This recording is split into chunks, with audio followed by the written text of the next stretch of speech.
Moskow sedang diserang sekarang oleh serangan drone Ukraina terbesar dalam sejarah. Perang kembali mendekati pusat kekuasaan Vladimir Putin. Sirene seadanya, bandara dihentikan, dan video yang menunjukkan pertahanan Rusia mencoba bereaksi di langit.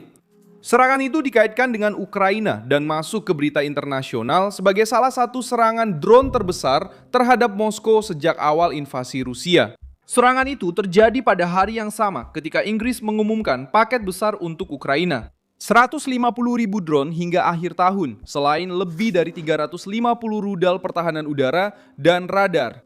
Sementara Kremlin mencoba menjual citra pengendalian, ibu kota melihat drone menembus penghalang, puing-puing jatuh di area sipil. Kilang minyak terbakar untuk kedua kalinya dalam beberapa hari, dan warga mencari informasi di obrolan lokal. Karena televisi pemerintah lebih memilih membicarakan diplomasi, cuaca, dan kebesaran Rusia setiap hari, disitulah narasi kekuatan Putin mendapat pukulan keras. Rusia berjanji akan melindungi Moskow dengan lapisan pertahanan, sistem pansir, dan perlindungan di sekitar ibu kota. Namun, gambar-gambar yang beredar menunjukkan kegagalan, rudal yang meleset dari target, dan kesan bahwa perisai Kremlin tidak mampu menahan serangan tersebut. Apa yang berhasil Ukraina hancurkan di jantung logistik Rusia? Mengapa Putin berusaha menyembunyikan besarnya rasa malu ini? Bagaimana Moskow bisa terkena serangan, padahal dikelilingi oleh pertahanan udara? Saya akan segera menceritakan semuanya kepada Anda. Jika Anda suka konten yang langsung ke inti dan tanpa basa-basi seperti ini, pertimbangkan untuk berlangganan, karena di sini ada video seperti ini setiap hari. Serangan itu mengenai kilang minyak Kapotnya di tenggara Moskow, sebuah fasilitas yang terhubung dengan Gazprom Neft. Aksi tersebut terjadi pada dini hari dan berlanjut hingga pagi hari, dengan drone Ukraina mencapai wilayah metropolitan Moskow dan menyebabkan kebakaran di fasilitas tersebut. Rusia menyatakan telah menembak jatuh ratusan drone di berbagai wilayah. Namun, kebutuhan untuk memadamkan kebakaran, menangguhkan penerbangan, dan menjelaskan kerusakan di dalam ibu kota sendiri menunjukkan bahwa pertahanan Rusia tidak berhasil mencegah dampak politik dari operasi tersebut. Bahwa Kiev memang menargetkan sasaran yang terkait dengan bahan bakar, logistik, dan infrastruktur energi, berusaha memotong pendapatan, mempersulit pasokan, dan menunjukkan bahwa Rusia tidak bisa menyerang kota-kota Ukraina setiap hari sambil berpikir bahwa ibu kotanya sendiri akan tetap tak tersentuh. Video-video yang beredar di media sosial menunjukkan momen-momen ketegangan di langit Moskow. Dalam beberapa rekaman, drone melintas di atas area komersial, sistem pertahanan menembak, dan benda-benda jatuh setelah terjadi intersepsi. Di tempat lain, warga merekam asap yang naik dari kawasan kilang minyak. Adegan ini menarik perhatian karena Moskow biasanya dipromosikan oleh propaganda Rusia sebagai benteng yang jauh dari perang. Namun kali ini, perang muncul di langit ibu kota itu sendiri. Ketika gedung-gedung, jalan-jalan, dan lingkungan yang sampai beberapa waktu lalu tampak di luar jangkauan Ukraina, pertahanan udara Rusia kini menjadi bagian utama dari rasa malu tersebut. Moskow memiliki lapisan-lapisan perlindungan, peralatan yang tersebar, dan sistem-sistem yang selama bertahun-tahun dipamerkan sebagai jawaban yang cukup terhadap ancaman eksternal. Meski begitu, serangan tersebut menunjukkan kelemahan yang jelas. Laporan dan video menunjukkan rudal meleset dari drone, ledakan di langit, dan puing-puing yang berjatuhan. Setelah upaya intersepsi, sistem pansir yang digunakan Rusia sebagai simbol pertahanan modern justru terekspos dalam adegan-adegan yang memicu ironi di media sosial. Propaganda menyebutnya sebagai tembok pertahanan. Gambar-gambar tersebut menunjukkan ibu kota yang rentan, dampaknya melampaui kilang minyak. Otoritas Transportasi dan Penerbangan untuk sementara menangguhkan penerbangan di bandara-bandara Moskow karena ancaman udara. Hal ini mengganggu aktivitas normal ibu kota dan menunjukkan bahwa serangan tersebut tidak terbatas pada kawasan industri saja. Sementara video kilang dan pertahanan udara beredar di media sosial, pemberitaan resmi justru mengutamakan citra normalitas. Dengan Putin menjalankan agenda politik, pidato-pidato tentang tatanan dunia, dan isu-isu lain yang tidak berkaitan. Kontras ini membuat kesal karena menunjukkan model klasik propaganda Kremlin. Ketika kenyataan terasa berat, layar mencoba mengalihkan pembicaraan. Hanya saja, pada tahun 2026 tidak cukup hanya menyembunyikan kebakaran dari siaran televisi. Warga merekam, mempublikasikan, mengomentari, dan mengubah keheningan resmi menjadi bukti kelemahan. Putin sedang berada di Kazan pada saat itu, menerima para pemimpin dari Asosiasi Negara-Negara Asia Tenggara. Gambar resminya adalah seorang pemimpin yang memegang kendali, tersenyum dalam pertemuan internasional, dan berbicara tentang pengaruh global. Pada saat yang sama, Moskow sedang menghadapi drone, asap, dan bandara-bandara dalam keadaan siaga. Perbedaan antara gambaran kekuasaan dan kenyataan di langit ibu kota inilah yang menjelaskan mengapa peristiwa ini begitu berat secara politik. Putin ingin menunjukkan stabilitas, sementara Ukraina menunjukkan kerentanan. Volodymyr Zelensky memperlakukan serangan itu sebagai respons terhadap agresi Rusia dan menegaskan kembali bahwa Ukraina tidak akan diam saja melihat pemboman terhadap kota-kotanya. Pernyataannya sejalan dengan gagasan bahwa Moskow harus merasakan konsekuensi dari perang yang dimulai oleh Kremlin sendiri.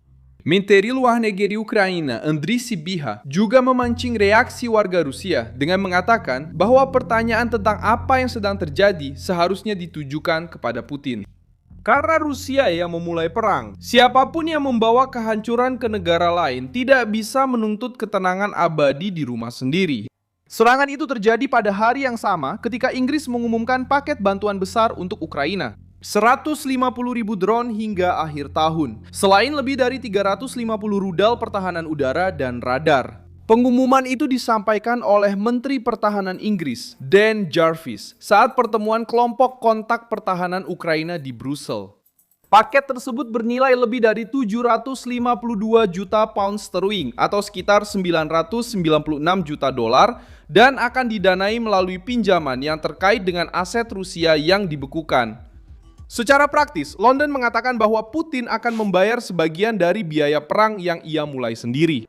Paket dari Inggris ini membantu menjelaskan mengapa Moskow merasa tekanannya semakin meningkat. Ukraina tidak hanya mengandalkan keberanian di garis depan, mereka juga memperluas dukungan, menerima bantuan dari luar, dan menghubungkan drone, radar, serta pertahanan udara dalam perang yang semakin mengandalkan teknologi.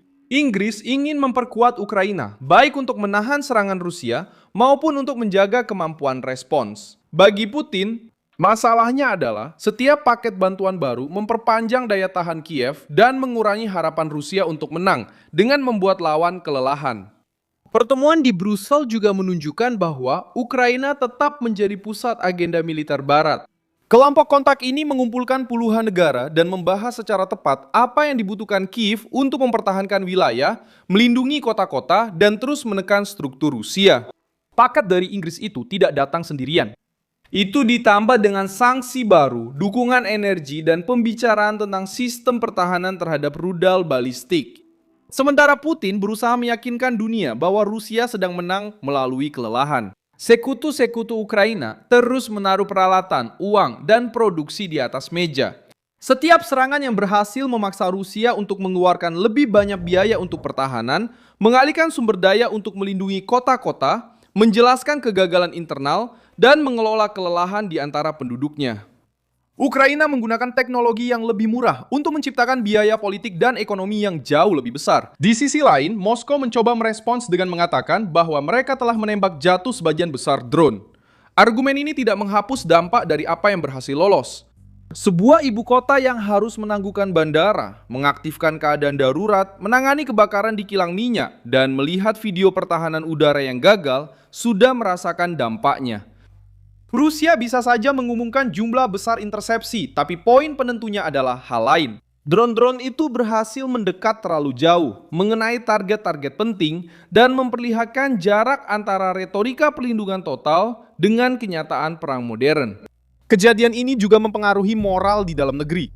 Warga Rusia yang biasanya melihat perang hanya di televisi yang disaring oleh pembawa acara setia Kremlin, kini melihat video yang direkam oleh warga lain yang menunjukkan drone di langit ibu kota mereka sendiri. Jika Moskow begitu terlindungi, bagaimana bisa kilang minyak kembali diserang? Jika pertahanannya begitu efisien, mengapa begitu banyak video yang menunjukkan kegagalan? Jika Vladimir Putin mengendalikan segalanya, mengapa ibu kota harus menormalkan asap dan peringatan udara? Paket Inggris yang berisi 150.000 drone tiba tepat di situasi seperti ini sebagai bahan bakar politik untuk strategi Ukraina menekan Vladimir Putin, bukan hanya menunggu serangan baru. Rusia masih memiliki kekuatan militer, persenjataan berat, dan kemampuan untuk menyebabkan kehancuran besar di Ukraina. Namun, serangan terhadap Moskow meruntuhkan citra tak terkalahkan yang telah dibangun oleh Vladimir Putin.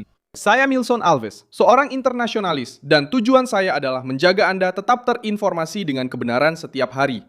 Tautan berita ada di deskripsi video. Beri like pada video ini, subscribe ke channel, dan di akhir lihat komentar-komentarnya, agar Anda bisa lebih terlibat dengan komunitas. Milson Alves.